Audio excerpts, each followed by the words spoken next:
debe funcionar la articulación. No hay perdón para no funcionar una articulación que se pueda funcionar, claramente. No van a funcionar una articulación, una faceta articular de la columna. Generalmente no funciona el hombro, el codo, la rodilla o el tobillo. La cadera, para poderla funcionar, tiene que abrir. O sea, hay que abrir pies, tener sobre el pubiscario, traspasar los músculos y todo, y ver de frente la cápsula. Y ahí sí metemos la aguja, porque la cadera es muy profunda. Y lo otro es que si uno tiene una punción, inmediatamente tiene que abrir la cadera. ¿Por qué? Porque la cadera tiene los vasos epifisiarios, que son, recuerden, ramas de la circunfleja lateral. Entonces tiene los vasos epifisiarios. Si tenemos pus, pues estos vasos de una vez se comprimen y hacen una necrosis vascular de la cadera muy rápidamente. Pues además de que estaba bien pegado con la infección, pues se le mueve la cadera. Entonces,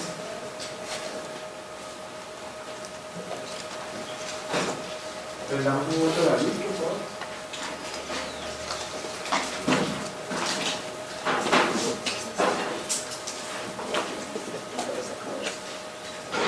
Entonces, venga un momento.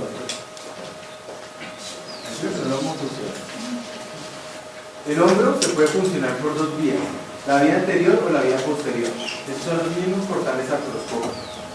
Uno que hace para funcionar el hombro, generalmente es mucho más fácil funcionar por vía posterior. Entonces, palpa la espina de la escápula, palpable en el 99.99% de las personas. Espina de la escápula.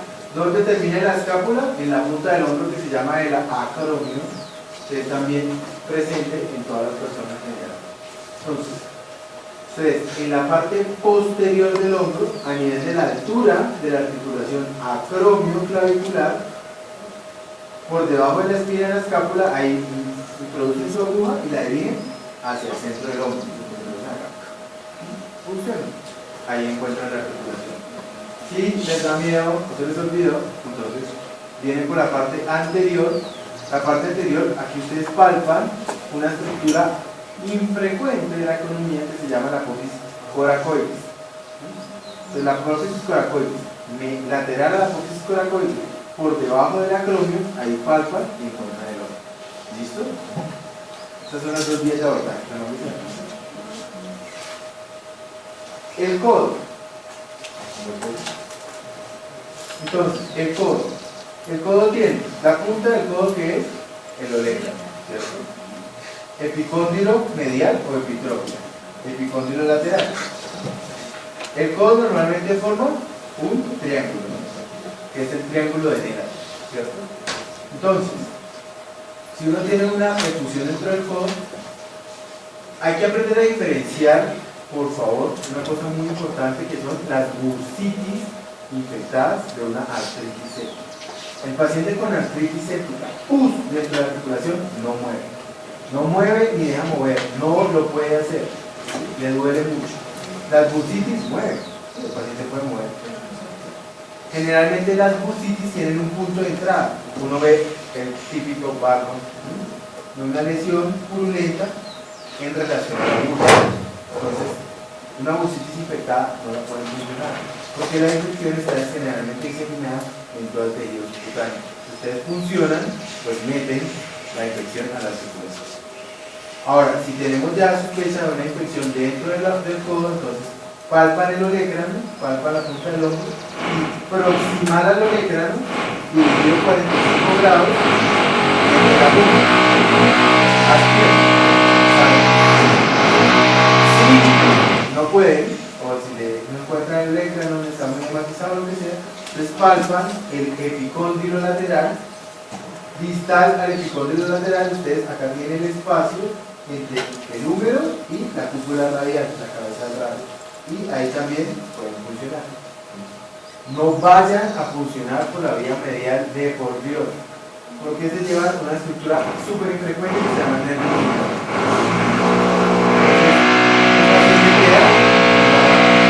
Mano de predicado. Ese es pantalón de remate.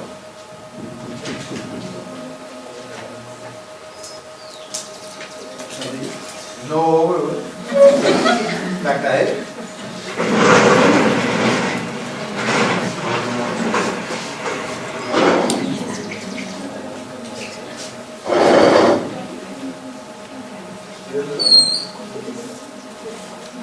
Alguien tiene un pantalón que se vea la rodilla. Ah, no, sí, sí.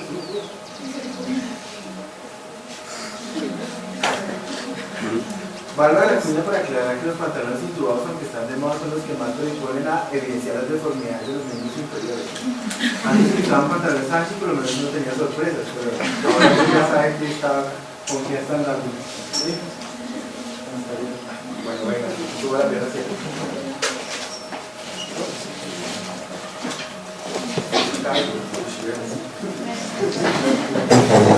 Entonces, la rodilla.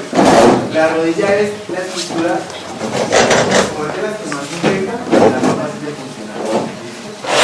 ¿Cómo van a funcionar las rodillas?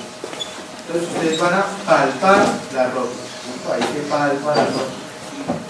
En el borde superior de la rodilla, en la parte lateral, o sea, donde va a acabar la faceta articular de acá, ustedes van a introducir la aguja 45 grados dirigido al centro de la rodilla.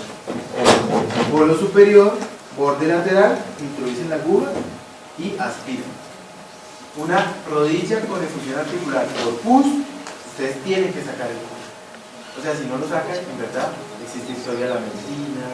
Hay tratamientos que se pueden dedicar. Porque, pues, pucha, si no le pegan a esto, eso está en la mano. Entonces, introducen, aspiran, sacan pus. ¿Cuánto hay que sacar? Todo. Si el radiólogo que está entrenado ve la cadera, no les va a poder decir si tiene o no efusión articular. Y la gammagrafía es un estudio de seguimiento. De seguimiento de un paciente. No se deben tomar diariamente los niños, porque lo mismo, no pintar pues, por todos lados. Las artritis sépticas son una urgencia quirúrgica, por favor, es una urgencia quirúrgica. Entonces hay que drenarlo de forma temprana. El tratamiento pues, lo van a empezar de forma similar a lo que ya vimos dependiendo de la microbiología que tiene el paciente. Por favor, no me olviden a los adolescentes. ¿Sí? Si ustedes, si el paciente está lleno de todos sus familiares y todo, entonces les dicen, por favor, están seguros, vamos a consultar. No pueden acabar a preguntarle a un chino de 15 años, oiga, usted ya, delante de su mamá, papá, primo, tío, abuelo, hermano, porque obviamente no les va a decir nada. Y menos si ustedes están pensando que el man chiquinaje o no, o lo que sea, o sea, no les va a decir, no les va a decir. Tómense el tiempo para poder averiguar, porque la conducta antibiótica es totalmente diferente. Y las artritis sépticas por neisseria tienen pésimo pronóstico. El paciente se lava, y nada que mejor. Los lavados articulares, uno tiene que hacer una artrotomía. Si funciona, sale pus, el paciente va a pasar a la cirugía, se abre la articulación. Eso es una artrotomía. Y se debe lavar cada 48 horas hasta que esté limpio. Pero las artritis sépticas por neisseria van muy mal, a pesar del manejo antibiótico, a pesar de que se lava, va muy mal, muy mal. Entonces, hay que asegurarse que sí estamos atacando lo que de verdad queremos atacar. Obviamente ustedes saben que además la neisseria da una especie de síndrome de Raynaud, entonces el paciente generalmente le da ras, poliartrales, entonces son cosas que nos ayudan, pero tenemos que tener la certeza de que el paciente está aumentando. Y caso diferente en que el paciente además tenga un trauma. Paciente que estaba, por ejemplo, en el campo y tenía una de esas pistolas hechizas, esas que botan balines, y de pronto se le disparó, y es un dolor, no se vio nada, y resulta que se le metió un balín en la articulación, la artritis séptica, por un trauma penetrante de la articulación. También no tiene buenos pronósticos. ¿Cuál es el principal problema de las artritis sépticas, además de que puede morir uno? Pues es que al dañarse el cartílago hace una anquilosis de la articulación, o sea, pega la articulación y generalmente en posiciones anormales. Pues el manejo antibiótico pues, es muy similar, obviamente dependiendo del grupo etario, ¿cierto? Se podrían tener que tercera alimentación, o mesometracilina con aminoglicosio, o oxacilina pura dependiendo. Hay que tener un seguimiento de PCR, seguimiento clínico y seguimiento pues, quirúrgico del paciente. ¿Qué paciente les va muy mal? Muy mal. Niños prematuros. pésimo, no tiene sistema inmune, hay antisépticas diseminadas. Edad menor de 6 meses por su sistema inmunológico y sobre todo porque tiene mucho crecimiento de la cadera, de la cápsula de la circulación. Retardo de inicio de tratamiento mayor a 4 días, generalmente se mueren cuando tienen osteomielitis concomitantes o cuando han hecho luxaciones de la articulación, sobre todo de la cadera. O sea, tiene tanto pus que sacó la cadera de su posición. Es una catástrofe para la articulación. Puede que el paciente no pierda la vida, pero sí va a perder la movilidad de esa extremidad. Las secuelas, todo lo que ustedes quieran imaginarse con respecto a la infección de nuestra articulación. Se daña la fisis, se deforma el hueso, queda aquí rígida la articulación, puede generarse un comportamiento por una disminución de la actividad efectiva de la articulación, se produce pseudoartrosis de la cabeza femoral, se puede morir la cabeza femoral. Todas las secuelas que ustedes se puedan imaginar, todas esas las puede tener ese paciente, porque pues obviamente tiene una alteración severa del flujo, de la irrigación, de la forma. Y esto es lo que puede pasar. Entonces, destrucción completa del fémur proximal.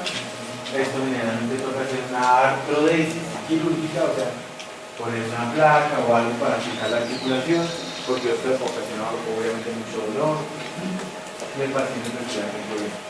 Otras infecciones del sistema musculoesquelético que no son frecuentes. Entonces, la espondilolitis, ¿sí? O sea, las infecciones de la columna, de los discos intervertebrales. La sacroileitis, o sea, un pus dentro de la articulación sacroiliaca.